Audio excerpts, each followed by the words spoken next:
Hello and welcome to Celtic World, the YouTube channel for Celtic fans all over the world. And indeed, today's a good example of how we are everywhere. As you can see from the windows, we've got Stephen in Sydney, Australia, Dano in Gwangju, Republic of Korea, Perfect accent. with a real live animal.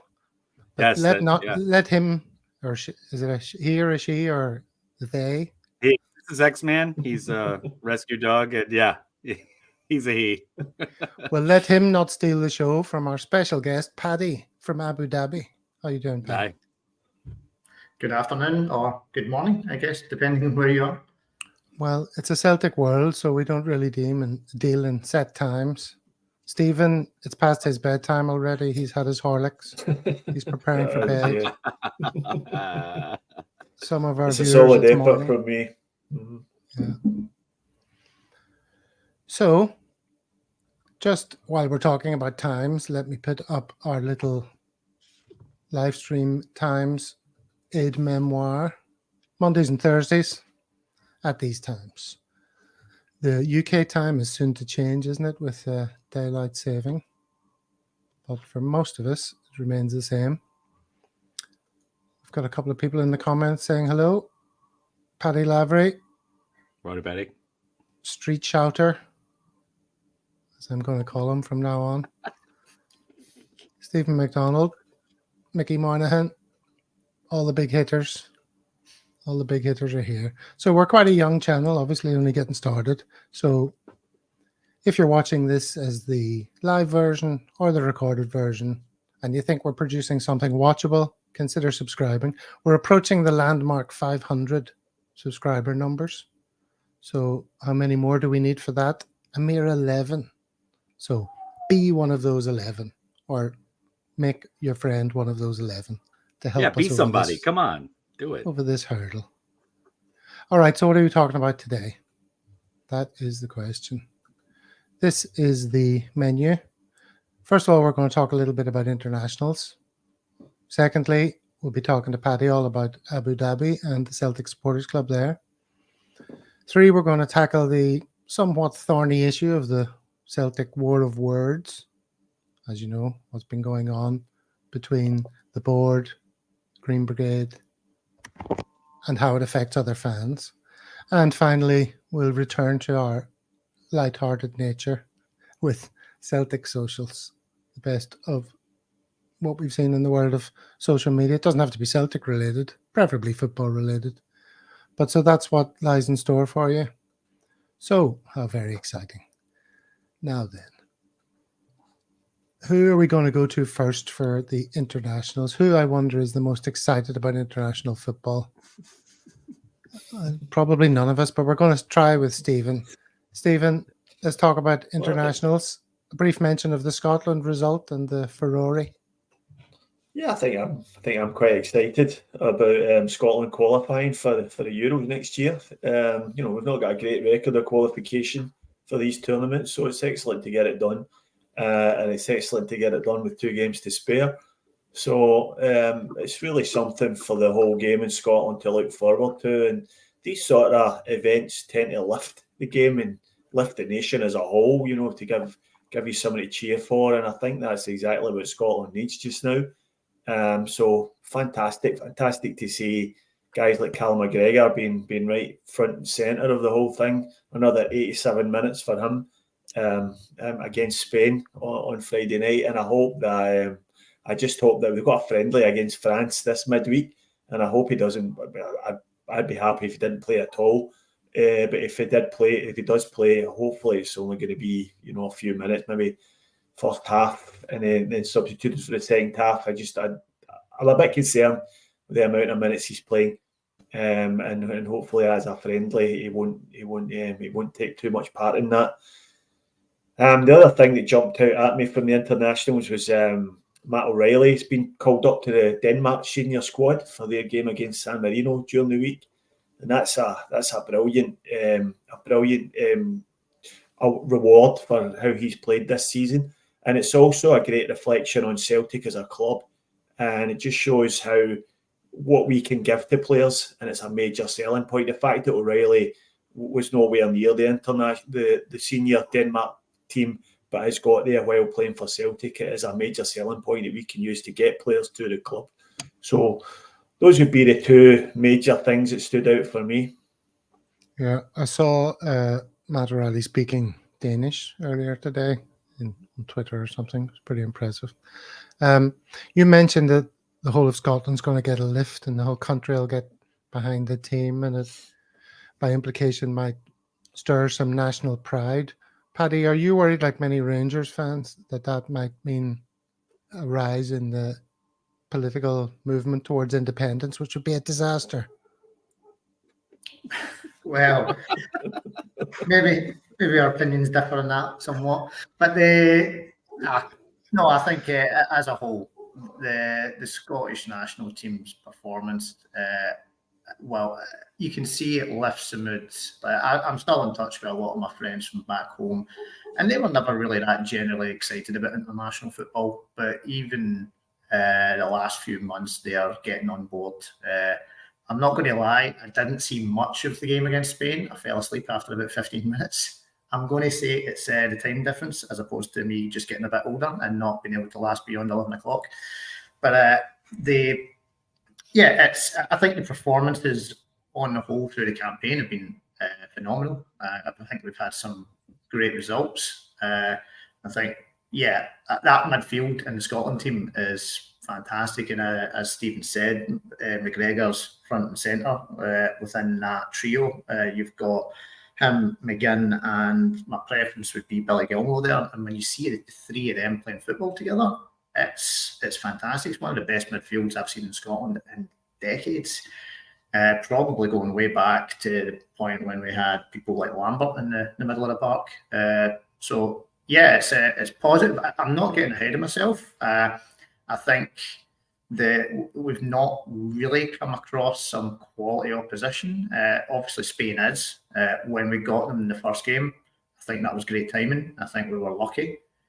Are we on par with teams like Spain? Don't think we're quite there yet. I think we're going to find it difficult when the Nation League starts up again and we're playing in that top tier league.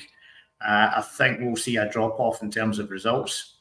As long as the nation is prepared for that, because we will be playing teams of a high caliber on a regular basis, then as long as we don't get too downbeat about that, I think the future for the national team is really, really positive. As well as that, you've got these guys who are all coming through together at a relatively young age. They're all amassing the caps together. They're all now 30, 40 caps in. You've seen this with the Northern Ireland team under O'Neill. When he first started, they were getting beat left, right and centre. And it wasn't until they all hit about 30, 40 caps each that they started to get some positive results. And then they ended up qualifying for the Euros. You're now seeing that repeating with the Scotland team. But I think we've just got a better standard of player than they ever did. So, we've qualified for 2 tournaments now out of 3, which is miles ahead of where we were like 10 years ago. So, all positive, I think. Yeah, it's very exciting. And I think a lot of this posturing about not supporting Scotland will shift when the glamorous tournament gets underway. And secretly, maybe they'll all be in there supporting Scotland. And then when they meet their mates, they're like, oh, I'm not interested. But anyway, let's what else happened before we go to Dano here? I have a few notes. Lagerbielke scored for Sweden. Yeah. Bernardo scored for Portugal's under-21s. Palma apparently had a pretty good game for Honduras. Scales played for Ireland. And I watched a bit of that game, some of the highlights. Greece have this big, powerful, highly effective striker. Played a blinder. Don't you think we should be in for him in January, Dano? If only. Yeah, if only. Great to see Scales getting the call up to Ireland because, I don't know, he's been starting every single game of late. He's been playing just lights out defense. I mean, he's been fantastic. And everyone's just kind of forgetting about him. I'm going to talk about it during the social media, but he's the most public forgotten man I think I've ever seen in a Celtic squad. Even when he's starting games, people are just like, yeah, well, we'll get somebody else later in the transfer market or something. It's like, why? But I don't know. It's great to see Scales getting that call up for his obviously good work over the first couple of months. So What about the Usament? Usament? Yeah, that's your team. Oh, Usment. Yeah. Usament. I don't know. I don't know. national I team. I never follow the men's national team, like, to be perfectly honest. They're also kind of controlled by these weird Karens and like who's the young kid that's on Team USA, Reina's son? Apparently they are like, the parents are insufferable for the whole men's national team apparatus, just wanting top-notch treatment. And if he doesn't start, the head coach is getting mail. It's kind of a debacle with the last World Cup. So yeah, whatever. Yeah. Is They America played exist. in this? What was the result? Does anyone know? I have no idea. They I lost. paid attention to Palma's game. They lost 3-1 to Germany. Yeah. And Cameron Carter-Vickers came off the bench in that game. So yeah, bad result, but it's nice to see him getting a bit of recognition. Good that he's back from injury. He'll be pushing to get back into the team. Well, now that you mentioned the score, I think I know that he came on when the score was 3-1. So they didn't concede while he was on the park. The other team that's still thrashing, man, is Japan.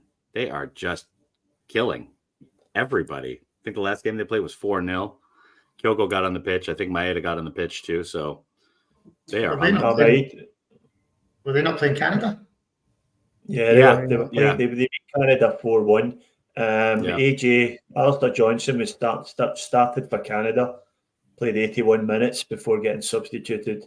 Rio Hatate came on in the 61st minute, and then Kyogo came on in the 71st minute. Maeda has not travelled; he's injured, so he's still at Celtic Park. So Rio and Kyogo both got off the bench with not much time left. But Japan have played Tunisia on Tuesday this week, so I think they're expecting one or potentially both of them to start that game. So we'll see how that goes. Okay, before we move on from internationals, I've got a little something saying. This is a bit like another one of my little rants or complaints about things, but it's the language bandwagon of football, where someone uses a phrase or expression as a one-off, and before you know it, everyone's saying it. Pundits, commentators, managers, players in post-match. Remember when Gerrard famously slipped and he just said, "Well, we go again," a normal enough expression, but nobody used to say it all the time in football. And suddenly every Tom, Dick and Harry in post-match interviews are saying, "Oh, we lost that game, but we go again. We dust ourselves off and we go again." Even some foreign manager said once, "We're in a good moment," which isn't what you would say in English. That's like a translation from Spanish or something. And suddenly, like East End Barra Boy managers are saying, "Yeah, we're in a good moment." In a good moment? It makes no sense. Anyway, the point I'm talking about is the reason why is the word that has infected football speak recently, and it's internationalist. Have you noticed that? We used to say international, Larsson, the Swedish international, and now it's Harry Kane, the England internationalist. Now, Paddy, you work in finance, so you will know, or you will agree, I'm sure you'll doubt, that Harry Kane sits with a brandy of an evening debating with his teammates the mutual benefits of cooperation between nation states. He's not an internationalist. I'm pretty sure Harry Kane isn't even capable of debating what channel to watch. Right. He's an England international. Can we not get back to just saying international? That's my plea for this week. Yeah, I'm doubting their communist bona fides as internationalists, to be perfectly honest, too. So, like, are they in the locker room arguing dialectical materialism and stuff like that? I mean, well, what's going on? And it's Red Scotland. Yeah, see, there you go. That's I'd my be guy, man. surprised. I'd be surprised if Harry Kane could spell internationalist. Yeah, so let's get back to saying international. Next time you hear internationalists, you can swear at your television. You'll have me to thank for that. So you're Throw a welcome. Molotov cocktail or something. Yeah. Okay, so that's the international break over with. Thank goodness. Well, as far as we're concerned, as far as our conversation is concerned. Yeah. All right, Wait. so let's move it on. Talk to Paddy. Paddy in Abu Dhabi. That's a fun thing to say, isn't it? And for some reason, I want to hear Dano say that. Paddy in Abu Dhabi. Sounds funny, especially in an I'm just waiting American for accent. somebody to come out with the joke about Abu Dhabi do. No, Because I this never isn't- get I We're too can't say I didn't intelligent think for it. that. Yeah. All right, so let us. What are we doing here? Oh, I'm going to share screen and we're going to discuss Abu Dhabi. This is where in the great big Celtic world Abu Dhabi is. Do you want to describe its whereabouts? Yeah, so we're based in the United Arab Emirates.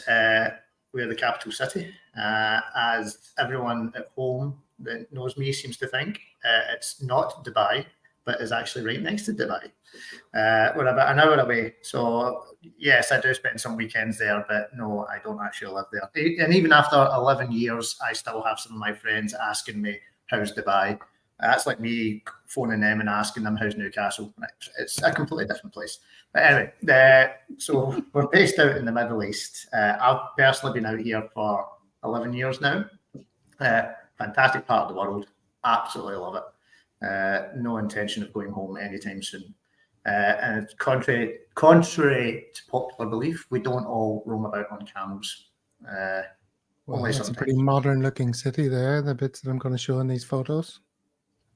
Yeah, so I actually work for the government out here as in the Sovereign Wealth Fund. So obviously it's an oil-rich nation, and so they have a lot of money to invest, and that's what my organisation do. We ensure the future of the emirate.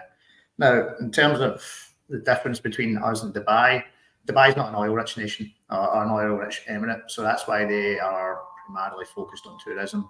We are not so much. We are. There is an element of tourism push in the last few years, but as a particularly wealthy emirate, they are mostly based on doing business through oil, and that's why we actually have a lot of people from Aberdeen here. So when we were originally starting the supporters club, we were a bit worried that we wouldn't actually get that much interest because most of the Scottish people here are from Aberdeen and they wouldn't really have much interest, as much as the fact that they like to remind us that they dislike Rangers as much as us, or even more so. They're not too keen on Celtic at the same time. But so... Okay. Yeah, well, we'll get on to the CSC in a second. I'm just flicking through some pictures here to give people an idea of the city and things to do. Is that kind of what you're seeing on the screen now is what's sandboarding? So that's sandboarding. It's a very tourist thing to do. I have done it when I was a tourist. So before I came out here to live, I actually came out on holiday a couple of times because I had family out here. And so back then, you do all the tourist stuff such as the desert safari and the 4-wheel drive, the dune bashing, the sand stuff. There you go, dune bashing. Great fun. Actually just bought a patrol a few weeks ago, but I'm absolutely terrified to take it into the desert because no doubt I'll just get stuck. Well, there's the camel you mentioned. That's Davy the camel. Very good. Good place for picking up birds. So the original locals here were nomads, and they used to use the the falcons for hunting. And so they would. The Abu Dhabi Emirate is enormous. It's like, so the UAE is made up of 7 emirates, I think, and the Abu Dhabi is bigger than all of them. It's a massive piece of land. It's actually the start of, it stretches all the way to Saudi, and just before you hit Saudi, you have the Western Quarter, and it's the start of the largest sand dune desert in the world, and it's absolutely stunning, but it's not somewhere you'd want to get lost. But you do have some like really nice 5-star hotels out that way where you can do it. desert retreats, etc. And it's a beautiful, beautiful place. Okay, so there's a little video playing here for a bit, and then we'll move on to Abu Dhabi CSC. So you can feel free to talk about what you're seeing on the screen. Is that going really fast? No. Well, I was going to say I don't know much about the weaving, but that was a Cleveland Clinic Hospital where I'm due to go next week for a checkup. So yeah, Abu Dhabi's, what you're seeing here is a map. It's actually made up of loads of islands, a bit like Singapore. But a lot of the islands are man-made, so they're either reclaimed land from the sea or they are parts of the mainland that have been deliberately cut off by building canals. A lot of these islands are now getting developed, and they're really pushing now for major development across the city. The old city centre, as it was, has dated quite a lot. So it was originally developed in the 70s, and the buildings weren't really built to last. Maybe got a lifespan of about 30 years, 40 years. So a lot of that is coming to the end of its lifespan. So what they're doing is actually they're developing further outside the city, closer geographically to Dubai and closer to the airport. But that's where you have places like Yas Island, where you've got the Formula One track. That's where I live. Actually, I live about 5 minutes from there. And you've got Warner Brothers theme park. You've got Ferrari World. They've got a couple of championship courses there. So it's part of the European Tour now, and it's Yas Links Golf Course. So I think it's January they play there. I think it's the first tournament in the European Tour. They're massively expanding, and obviously they've got a lot of money to do that with, and a lot of money to play with. So that's the Formula One track in the W Hotel next to it. So it's quite good. You can access that during the week. So on a Tuesday, you can go running and cycling around the Formula One track, which is pretty cool. Wow. But that's coming up actually in the next few weeks. Last weekend of November, I think, is the Formula One here. It's a great weekend. It's like 3 or 4 days where you've got like major artists come and play the concerts. I think the Foo Fighters are closing it this year. And contrary to popular belief, again, there is a big drinking culture here. So it's by no means a dry state, as a lot of people think. It's actually probably worse than back at home, because everywhere has happy hours. You have brunches that go on for 4 or 5 hours where you basically pay like 40, 50 quid and they just drink as much as you can in 4 hours. Typical Scottish attitude, get your money worth. And I have seen people being wheelchaired out of hotels before. There was a comment about booze early on, which I'm trying to locate. I can't see it. Does that paint quite a picture for Stephen and Dano about Abu Dhabi? Do you know much about it? Have either of you been? No, I haven't been. But it's like a very interesting place to visit. I've always wondered what it would be like to live there on a day-to-day basis. You know, these places tend to be more like, you know, fly in, fly out type of places. But, you know, what is it like living there on a day-to-day basis, Paddy? Is it like, what's the weather like for a start? And, you know, what kind of things you do on the weekends and stuff like that? So generally, it's pretty dry. I think it rains about 4 or 5 times during the year. And so from that respect, it's dry. But it's a bit horrible during the winter. During the summer.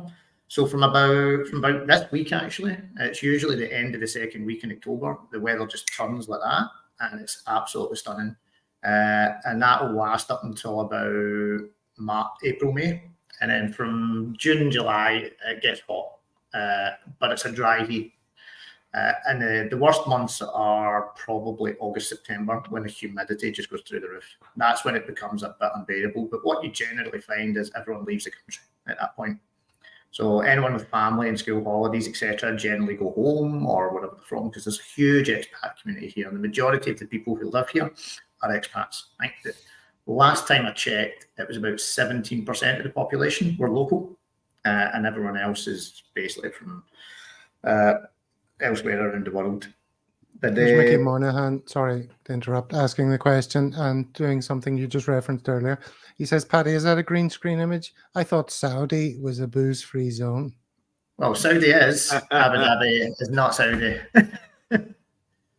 Yeah. Yeah. So no lashes for you. We'll come on to your booze behind you if we've got time later. That's a little something we discussed in advance. We'll do that. Yeah, but in terms of lifestyle out here, the lifestyle is very, very good. Because it's good weather pretty much all the time. You generally can go out and you spend a lot of time outdoors. It's very health orientated. Like the government are constantly pushing initiatives. They've built amazing facilities for pretty much doing any kind of sport that you want to do. Because we're islands, you've got access to boats, etc. So yeah, in terms of living here, the lifestyle is fantastic. It is not cheap though. That's the problem. But because of that, you do get paid relatively well. Even though it is income tax free, it's not tax free because we're getting taxed on everything else. Like anytime you walk into a hotel, you're paying 15-20% tax. Booze costs is expensive. So like you got an off license and you're paying for a bottle of wine maybe 2-3 times as much as you would back home. But so you are getting taxed. It's just overtly being taxed. Yeah. Okay. Well, let's move it on to the CSC, shall we? And well, you can tell us about the nature of the expats that live there, the jobs that they do, how long they typically stay, what that means for CSC numbers, and that sort of thing. Yeah, so like I said, I've been here for a number of years, and I think one person had tried to kind of start something about 10 years ago in terms of a supporters club, but it was kind of before they were really engaging in social media and stuff like that. So it was difficult to kind of get any traction on it, and nothing really happened with it. But what we found, and it was really maybe a year or two leading up to COVID, was there was like a particular Irish bar that we would go to, and we just seemed to naturally have 4 or 5 guys who were Celtic fans who would be going on a regular basis, and that's how we ended up meeting and chatting, just basically through watching Celtic, total strangers to each other. So, but it's a good way to meet people. And now, obviously, Dubai, don't know if you are all aware, but I'm sure you are. Dubai have got a really big supporters club through there, and they've been going, I think they just celebrated their 20th anniversary last year, maybe. So they are currently based in an Irish bar called McGettigan's. And there was a McGettigan's in Abu Dhabi, and that's where we met. And their manager actually approached us asking if we would fancy starting a supporters club. Now, at that point, it was basically 3 or 4 of us, and I was just like, I'm not sure if there's the same demand here. There is a big Scottish presence, but it's mostly people from Aberdeen. There's a big Irish presence, but you generally find Irish expats don't really follow football that much. They're generally into the GAA. Yeah, I would make the same face as well. But so at that point, we didn't really think there was any major interest in it. But then COVID kicked in. And whilst we were in lockdown, we started up social media. We started up Twitter, Facebook, kind of Instagram. I'm not very Instagram savvy, so struggled with that one, ended up giving it off to somebody else to look after. And what we were finding is we were actually getting quite a lot of traction. Now, one of the reasons we started up is because it is a very kind of city in flux constantly. People don't often come here for a particularly long time. They quite often, especially like the teachers, they'll come for 2 or 3 years, maybe 4 years, and then they'll move back or move on. So you do find that there's a lot of turnover in people. So one of the reasons we created the supporters club was to create a kind of hub for people who were just arriving, and to give them an immediate social circle, and to find the transition into life within Abu Dhabi a lot easier. Because everyone, and this is one of the good things about the city, and I assume most expat places the same, we've all been in that situation, so we can all immediately empathise with how difficult it is to move out, especially if you're on your own. And so what we try to do is we try to create a community where people could come in, feel comfortable, and have something immediately that in common, which is Celtic. And they could come down and watch the games, and then that would potentially help them settle. And likewise, because there was guys there like myself who'd been there 10 years, the guys who've been 15, 20 years as well, any issue that you're really facing, we would have faced that at some point, or somebody within the group would have faced that at some point. And so we're there to kind of blend support and help each other out. And what we found was, for example, the WhatsApp chat quickly developed from about 8, 9 guys to about 50, 60, 70 people. And it became quite a close-knit community, which is good, because that was really one of my key aims. Not only was it I wanted to create an atmosphere so I could go and watch the games, I wanted it to be a support mechanism for people as well. And I think we've achieved that. And we went from, so the first season we didn't really kind of push the idea of charging membership or anything like that. We were still trying to find our feet. By the second season, we started to charge membership, and by the end of the second season, we had 56 members who were coming in and paying for membership and regularly coming down. So it was a massive step forward, and to be honest, a success that I didn't really anticipate. So now it's just a case of, okay, how do we stabilise this and where do we go next? So we've now started off with myself and a guy called Mark McDonough. And it was really just the two of us that kind of pushed this. And now we've got 6 guys in the committee. Everyone's helping out, because it was basically, it turned into a bit of a beast because we've both got jobs that take up long hours. We were finding we weren't really having time to actually get it to fulfill its potential. So we called in a few other guys and asked for volunteers. We've got a great wee committee now. Everyone chips in, comes in with good ideas, and they all pull their weight. So yeah, it's been great to be part of, and it's great to see it go from strength to strength. So this bar here is our home and our base for now. It's a place called Victor's. It's pretty much geographically in the centre of Abu Dhabi. Now, that's slightly deliberate because we want it to be accessible as possible for everyone. And they've got a small room through the back, just off to the right, where it's all decorated in Celtic memorabilia. So we've got our own private wee room where we can make as much noise as we want. We get singers and stuff in. We can put the games on. We've got subscription to Celtic TV. Some of the guys enjoy the Rebs. It's all good. And we can do it in the privacy without annoying anyone else. And the big games, so generally in a game we'll get about 15, which is not great, but it's not bad. It creates an atmosphere in quite a small room. But for the bigger games, usually Rangers games or cup finals, we'll get between about 80 and 120. So we basically take over the main bar and get the place to ourselves. And the place does get quite rocking, especially over the last few years. Well, not so much when Lennon was in charge, but over the last few years, where we've enjoyed just unprecedented success. It's been a great time to be part of it. Very good. Any questions from either of the other gents after hearing that? Yeah, I mean, now I've been to Dubai. One question I've got, I mean, being from the States, you notice a lot of differences between the individual states in the US. Is it like that with the different Emirates in the UAE? Yeah, as the guys in Dubai have been a massive help to us. Can't underestimate the influence that they've had, and also the advice, etc. they've given us. Even, for example, when they opened our new bar in Dubai, they sent a bus through to take us through to be part of it, which was nice. So in that respect, we work quite well with them. But in terms of the actual Emirates, there is a bit of rivalry. So if you're living in Abu Dhabi, you tend not to like Dubai. You think of it as a bit brash, a bit in your face. Abu Dhabi's far more family orientated, a lot more chilled out.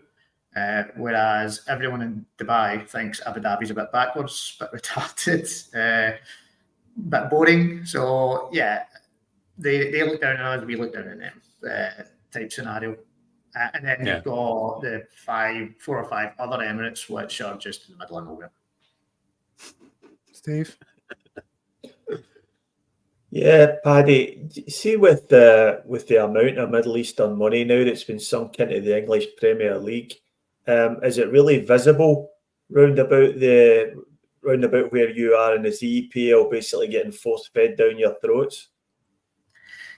Yeah, so this is actually something Gavin asked me the other day.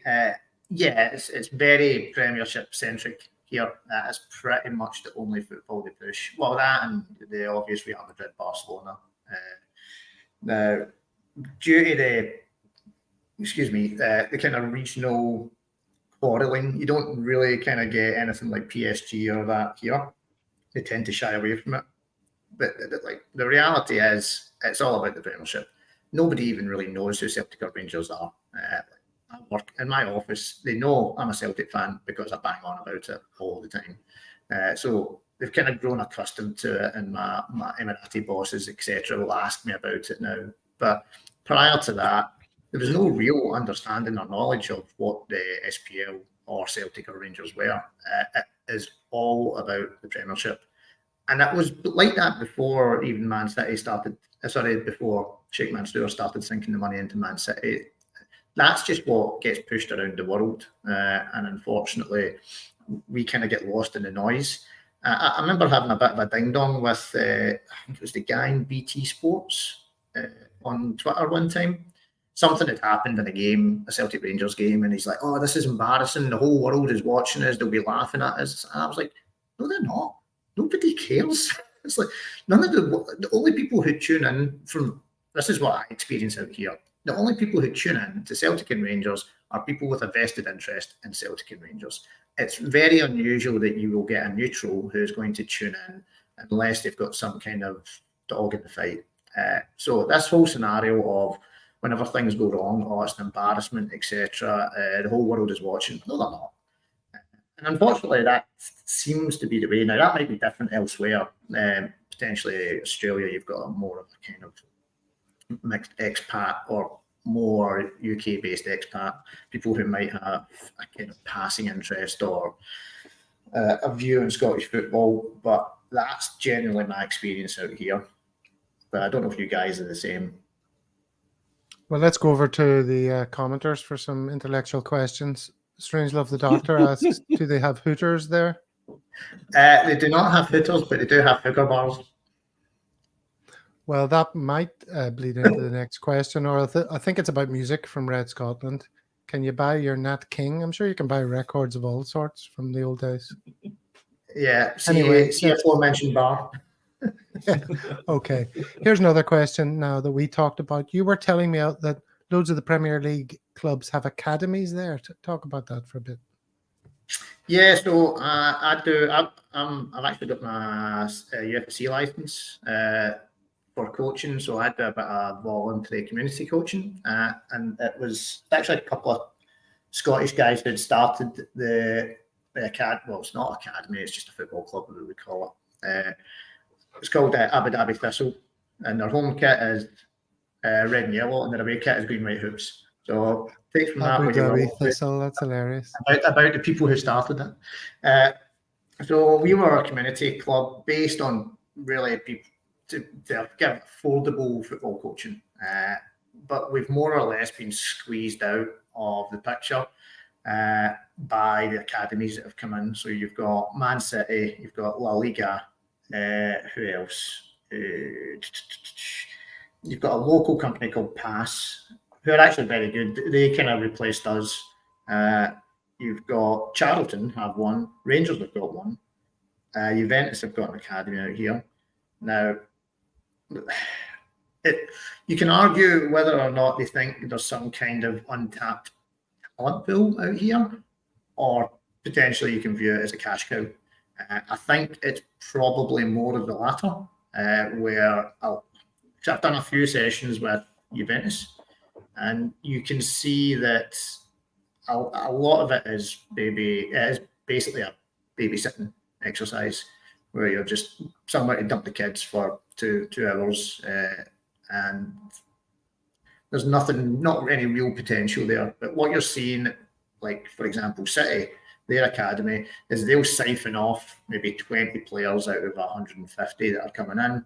Paddy, can I just clarify that the kids at these academies, they're from the region?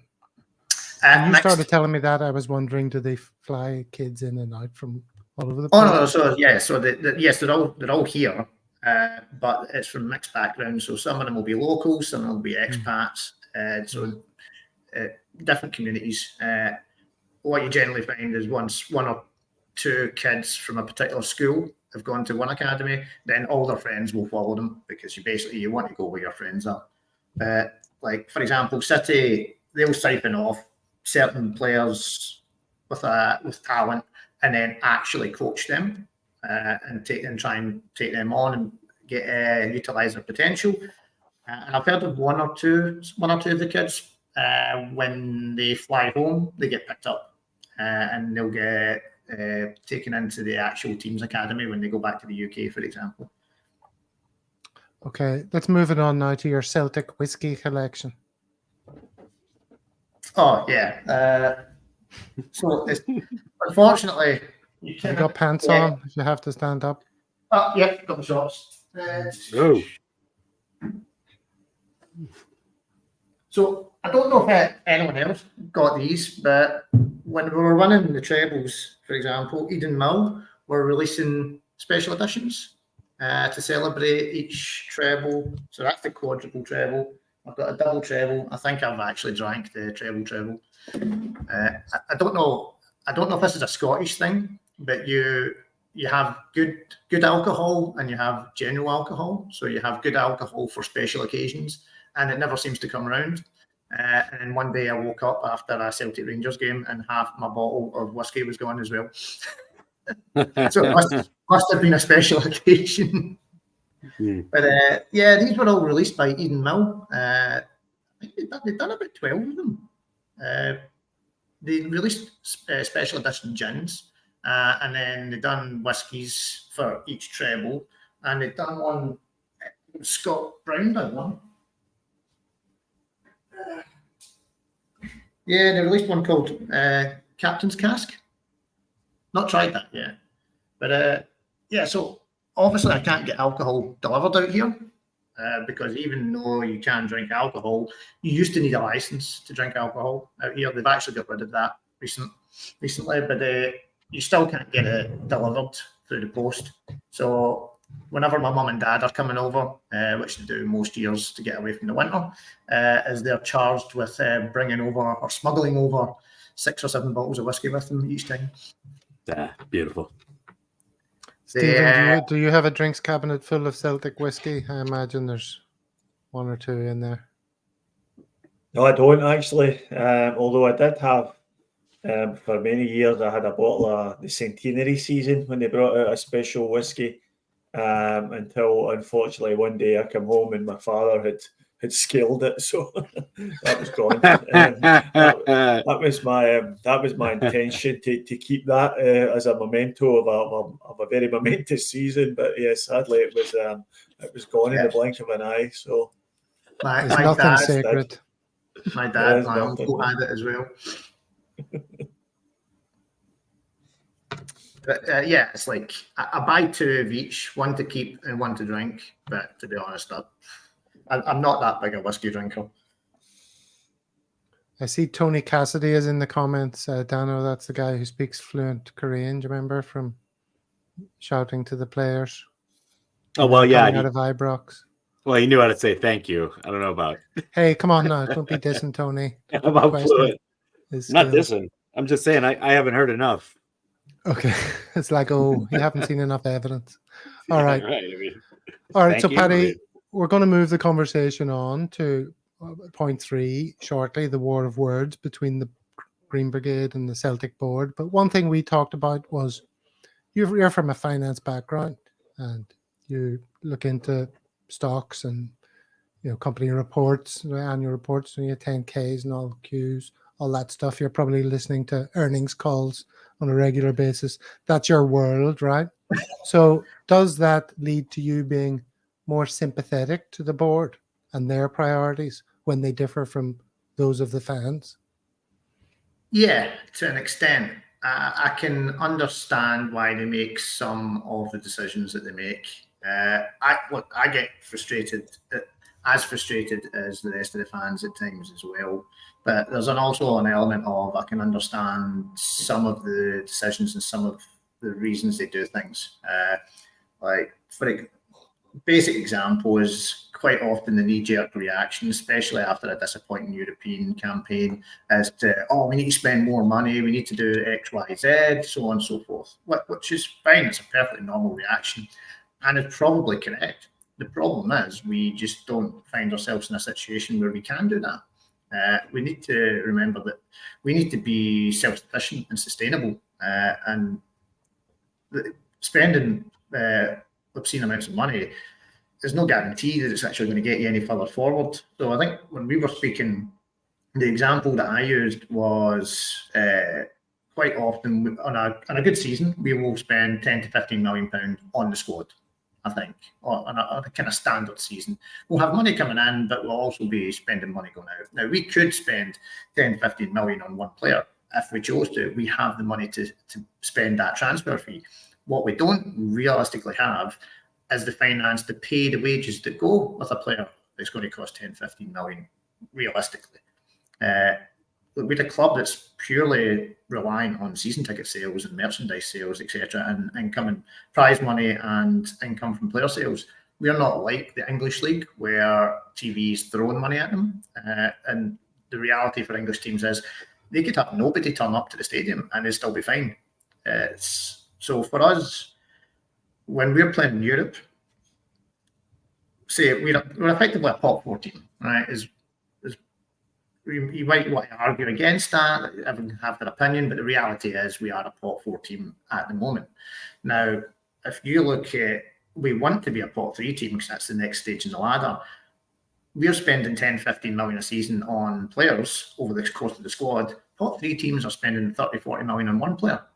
So if we're going to double our outgoings and spend 20, 30 million over the course of a squad and still try to compete against teams that are spending 30 million on one player and maybe 100 million over the course of their squad. Uh-oh. It would take a technical issue to stop Paddy, I think. Then that extra 50, 10, 50. Sorry, you froze a little bit. So that's where I have a bit of empathy. That's probably a good thing. I was probably talking shite. Well, on that basis, let's move it on. Oh, there he goes. He's completely gone. Has he left in a huff? All right. No, you're still there, Paddy. There he is. Okay. All right. Okay, I was just about up. There's a bit, so I have kind of empathy or sympathy towards the plight of the board. I can understand why the fans want that to happen, but I can understand the realism of why it doesn't happen. Yeah, I mean, it's obvious that the board and the fans will have some different priorities. They won't always be aligned. I mean, yeah. Okay, but anyway, time is a wasting. So let's get on with the rather meaty subject. Stephen, we'll go to you first on this. As Celtic fans, I think we ought to address this issue since it involves the relationship between the Green Brigade and the fans, the board and the Green Brigade specifically, and then the board and the fans generally. So obviously we're going to try and keep the conversation about that without getting into, the Israeli-Palestinian situation too much. Obviously, we can't discuss this issue without context, but let's keep it about Celtic. So where do you want to start with this one, Stephen? Well, I think the first thing to say is to talk about is the Celtic statement that they released on the 10th of October. And this was basically in retaliation in response to the Green Brigade having some pro-Palestinian banners at the game on the weekend there against Kilmarnock. I won't read it all out, but I'll just grab some highlights out of it. It says banners displayed in a section of Celtic Park prior to Saturday game do not represent the views of Celtic Football Club, and we disassociate ourselves from them. We condemn the displays of such messages at Celtic Park. That's pretty strong wording there. The word condemn there is quite significant, I think. It's not a word you would normally associate with the Celtic board using it in a situation like this. And it goes on to talk about the club is open to all, club has always made clear that political messaging banners are not welcome at Celtic Park or any match involving Celtic. At a time of loss and suffering for many, it is entirely inappropriate for any group of individuals to use Celtic Park as a vehicle for such messages. Now, my issue is that's just not true. Celtic do not shy away from political messages, and they never have through the whole history of the club. If you go back to 1968, the club refused to play a game against Ferencváros in Hungary as in protest at the Russian invasion of Czechoslovakia, and they actually, they were threatened with expulsion from the European Cup for doing that. As it happened, a number of other clubs joined them, and UEFA backed down, and they didn't have to play the game. And the comment from the then Celtic chairman, Sir Bob Kelly, at the time was Celtic would hold their heads high for what they did. There are things for Celtic more important than money, and that's a theme for me that runs through the whole existence. And even if you fast forward to the present day, there's political songs being played over the tannoy every week at Celtic Park. There was a singer on the pitch side a couple of weeks ago singing Grace. And we all know what Grace is. It's a highly controversial Irish political song. So to me, this is an example of the Celtic board trying to tell the Celtic support what kind of politics they're allowed to display. Now, as far as the Green Brigade are concerned, the Green Brigade are what they are. They're an anti-fascist left-wing ultras group, and they're quite open about that. That's just what they are. And nobody should be surprised that they've expressed support for the Palestinian people at this time, because they've been doing it for years. The Celtic's been fined, and, the Green Brigade matched the fine and donated the money to Palestinian charities. And a lot of the Green Brigade guys, a number of the Green Brigade guys I know for a fact have been over to Palestine, and I've visited some of the refugee camps to see where that money got spent. So this sort of talk that, these guys couldn't point at Palestine on a map is just garbage. It's not nonsense. And to me, the statement from Celtic is just an act of complete cowardice by a morally bankrupt board who I just didn't believe I could think any lower of. But it's my feelings towards the board have just reached rock bottom now. Wow, those are strong words. Dano, are you as irate? Not quite, but it's to be expected. I mean, they're getting more and more corporate and vanilla in the front office with each year that goes by. So, with the Green Brigade, quote unquote, touching the third rail with the current Israeli-Palestinian conflict, it's not too surprising. But this is where you get in trouble as, the chairman or the board at a club. You're telling people what to believe, what to back, what to do, what to speak about. I mean, it's not going to work. Like, plain and simple. Like, people are going to believe what they believe and support the causes they want to support. And, the Green Brigade have been very vocal about their support of the Palestinians. So a message from the board and condemnation, which is absolutely ridiculous. I agree with Stephen on that one. Isn't going to change anything. Everyone's just going to thumb their noses at him and say, fuck off. Who cares? So what does it do? Very little, aside from alienate the very people you want supporting you. And that's it. I mean, I would argue that it makes the situation 100 times worse, because what do you think is going to happen at the next Celtic home game? Big display. You don't need to be Nostradamus to see that there's going to be somebody's going to do great business and selling Palestinian flags before the next Celtic home game. Right. You know what I mean? Right. So whatever they were trying to achieve, I don't know if it was just a PR exercise to make themselves look good, but whatever they were trying to achieve, it's going to backfire. PR is the thing. This whole thing, I think, is some poor PR decisions by all involved, to be honest. Now, I think the wording on the banner, is, well, the Free Palestine bit, no problem, except for those with religious or cultural bias could argue with that. Victory to the resistance was the next line. And I think that's the cause of the furore. Because there's a spectrum of statements, isn't there, from supporting the Palestinian people and their right to be free at one end, and then at the complete opposite end saying we support Hamas and what's currently happening, and the end justifies the means, right? So the question is, where on that spectrum does victory to the resistance come? Now, considering the context of the news narrative at the time, which back then, it was all about the news had just broken. Hamas had attacked Israel was the narrative in a variety of different ways, kidnapping young women from that music festival and everything.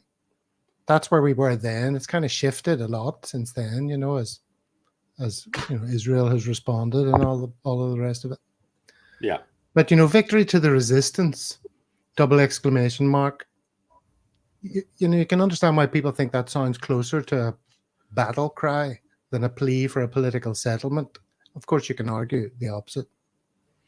So whether that was intended or not, that I think is why people viewed it as implying some sort of support for Hamas and what was going on, which may or may not, I've no idea, have been the intent. And since that time, there's been a lot more visible support for the Palestinian cause because the news narrative has shifted after the brutality of the Israeli response and people educating themselves about the siege of Gaza and all the rest of it and what Palestinians have been living under for decades. So it's possible that the board at that time were coming under loads of pressure from all sorts of angles in that context that they had to respond or something. I think it was too much of a knee-jerk reaction. Like, I mean, all they needed could have to sat do... in their hands for 48 hours and then Exactly. all of the other expressions of Palestinian support could have arrived. Right. It's it's an extremely fluid situation. Why are you reacting to it right at the start? Just let it sit for a little bit. You don't have to say anything. And what they did was just ham-handed, man. It was ill-advised. Yeah, they could have said nothing. I wonder how the court of public opinion will judge what the Celtic board actually said, because, as you say, Gav, the narrative has shifted now. A lot of Western leaders who are very pompous and bombastic in their criticism of the Palestinian people are starting to walk it back a little bit now. Right. Even guys like Biden are talking about, you know, we must make sure we're not breaking any international laws. Even, you know, Keir Starmer, who is an absolute tosser of the highest order and just a complete rat, has also walked back his initial sort of statements. So I think you're right. I don't understand why they dived in two-footed into this tackle when they could have just bided their time for another few days and see how the situation developed. I don't think they had to make that statement at all, and I don't know who it's aimed at. Yeah, because if you look at all these, just finish that point, since all these other expressions of Palestinian support in cities all over the world, basically, certainly in the UK, Ireland, Europe, no one is jumping forward to condemn those. You know, right? They'd be crazy if people condemned those expressions of support. So, yeah, I think the board should have sat in their hands and just waited to see how it played out before causing a rift with their fans. Paddy, you haven't had your say. Do you want to join in? Yeah, I think it's the two things for me. The one is the hypocrisy of it, in terms of, okay, you can have political views as long as they're pushed by UEFA and FIFA. For example, the pro-Ukrainian movement, or the taking a kneel against racism, or whatever it is. So that's all pushed upon you. So that's political opinions as well, but you're told to take them. But then when you have one of your own, it's like, oh no, you can't have that. So you can't have it both ways. Either you come out and as a club, you make a decision to have political views, or you just take the narrative of nothing here. The second thing is the rhetoric used. I think Stephen touched on it. It's really strong, and it's complete condemnation of what the Green Brigade have done. But there's absolutely zero empathy given or sympathy given from the Celtic board in terms of what is actually happening in Palestine. So that rhetoric it's quite divisive, and I think, as you said, it's a pure disaster. Whoever gave that statement the okay to get released has made a total cock up of that. Now, Celtic can come out and distance themselves, but you can do it in a much better way than what they did, I think. Yeah, sure. Oh, they could have drafted a statement that didn't cause division with their own fans, but expressed support for those suffering. One of the points I'd like to make is in a lot of Celtic's marketing and promotional stuff, and I think it's actually emblazoned up above the main entrance at Celtic Park in big letters just now, is the statement, "A club like no other." So what does a club like no other mean? What does that mean? Why are Celtic a club like no other? Now, for me, they are a club like no other because of the history of the club, the origins of the club, and the fact that we've retained an empathy with oppressed people around the world throughout the whole history of the club. So it's that political aspect of the club that makes us a club like no other. And if you take that away, then we aren't a club like no other. We're just the same as any other club with a big support. That's all we are if you take this element away from Celtic. So the board are backing up the wrong tree completely here. And if they want to make the club totally non-political, then, they have to take down the tricolours, take away all the Irish, take away the Woody Guthrie songs from the tannoy before the game, no more Fields of Athenry, no more Grace, take all that away, because you can't have one type of politics without the other. And, they know what the Green Brigade are. And they use the Green Brigade, a lot of their tifos, they use them to sell prints, they use them in a lot of the promotional stuff when they're pushing season tickets and all that. So you can't have one without the other. Well, that's the point that the Green Brigade made in their response to the board's response. You just mentioned Woody Guthrie there. Obviously, we can't let this moment pass without congratulating Dano on his musical offering that went down a treat. Many of the commenters were very impressed with your Woody. Thanks. I'm actually a little disappointed. I needed to get more of a baritone thing on the vocals, but didn't quite hit it. Perfection. It was fun to make. I loved it. I loved making it. I love Woody Guthrie, man. Okay. And well, so thank let's you. continue to keep it light and move on to our last few minutes, because we've gone over the hour. It's a difficult thing to talk about, but I think we managed it okay without saying anything too divisive. All right. So, social media.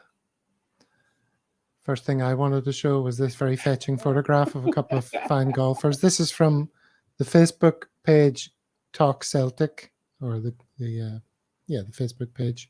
You can see who those two are, can you? Not really. Can't see who that is. That'd be something in Petrov here. Still in Petrov, yes. Yeah. Petrov. Chris Sutton. Chris Sutton, yeah. Yeah, that's Chris Sutton. At least I assume that's who it is. There's no... That's what I thought it was. I think they both lost a bet. Did they both get transported into that old series from the 60s, The Prisoner? They're like, I don't know, reenacting it or something? Some pretty ugly amazing. golfing clothes. Pete McGee confirms Sutton and Stan. Now, the thing about using StreamYard, which is what we use for these streams, is it's very hard to control the volume on these things. So I'm going to turn my volume up. Oh, it's up. Wow, it's up really high. Okay. Hopefully you can hear this. This is from Stephen. Stephen, do you want to introduce this before I press play? Yeah, this was the manager of Dorking FC just after his team had been put out the cup by, I can't remember who they were playing, but they'd been knocked out of the FA Cup. So this was his post-match interview. Would you like to give any warnings for young children or people of a sensitive disposition? Yes. There may be some bad language coming. There may be some bad language coming in the next few seconds. They deserve to be fully deserve to be in the draw, and hopefully, I really hope they get something amazing and life-changing, so my fucking shit players can learn a fucking lesson, because they were so poor. And I'll tell you one thing, I will always put my hand up. It's not about availability, injuries, who was returning, who wasn't. It wasn't about that at all. It was about the fact that that team let the fans down 100%, wholeheartedly. Sometimes I get the management team to take the blame, part blame, some blame, whatever. Today was wholeheartedly a bunch of players that were absolutely shit. Was that, I don't know how quiet that was in your ears, but when I look back at the stream tomorrow, it's always incredibly quiet. But yes, it was very quiet. Yeah, it was very quiet. Language. Yeah. Yeah. I don't know why. Barely above a whisper. All right. In that case, future social media recommendations need to be stills or ones that don't require volume. Yeah. On the ones with volume, I never got a chance to send it through, but I just remembered it. Has anyone seen Didi Haman's interview after the Ireland game? He's No, I didn't watch it. ex-German player, but he's He got was this weird slating Kenny. yeah, he's got this weird hybrid German-Irish accent going on. I have no idea where it's come from. It's the most bizarre thing I've ever heard.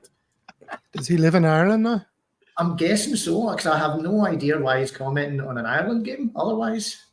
So I'm guessing he's out there. I didn't do any background check to see why, but yeah, this thing's got to be heard to be believed. This thing that I'm about to play doesn't have to be heard to be believed. It's more visual, but I'll play it with sound anyway.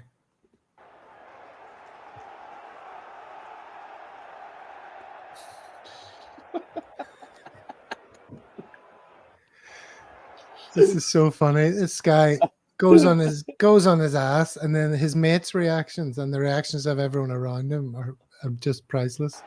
There he goes. Everyone's laughing. Look at his mate in the front row.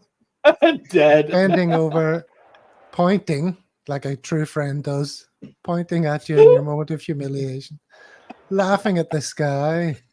Look at all those happy faces everywhere. Actually, on first watch, I didn't even notice the guy because he was laying down in the front row. He's laying down. This guy can't believe it. Everyone's laughing their heads off. Oh, yeah. The whole section Just must have brilliant. been just cracking up, man. I love that One guy, more though. time. I didn't notice.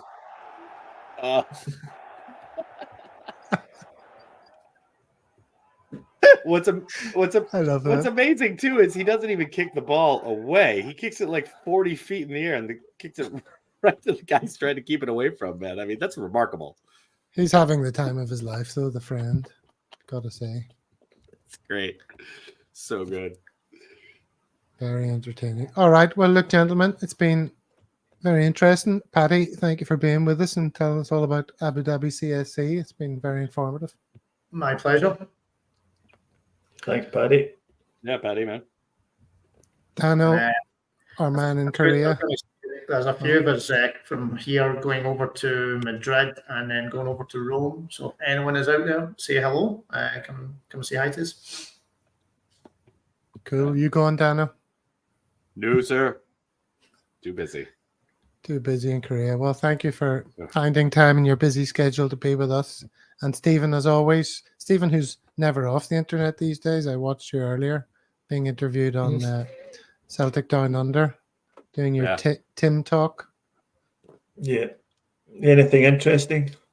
Well, you had 100 opportunities to mention a Celtic world and didn't take up any of them, which I was a bit disappointed by. I kept waiting for you to say, oh, yes, I did see that Brian McClare video. In fact, we all watched it on a Celtic world the other day. Well, funny enough, I recorded that pod before we spoke about Brian McClare, so it was really... Always an answer. Always a get out. Yeah, well, what can I say? All right, thank you very much, all the boys and girls in the comments. Thanks to Pam, Mickey, and everybody else who contributed to today. It's not the same without you. It's you that make us, and we'll never condemn you. So we will see you on Thursday's show, where, if technology allows, we'll be playing a video that I've already recorded with Pittsburgh Celtic Supporters Club. So we can all look forward to that. Until Thursday, hail, hail.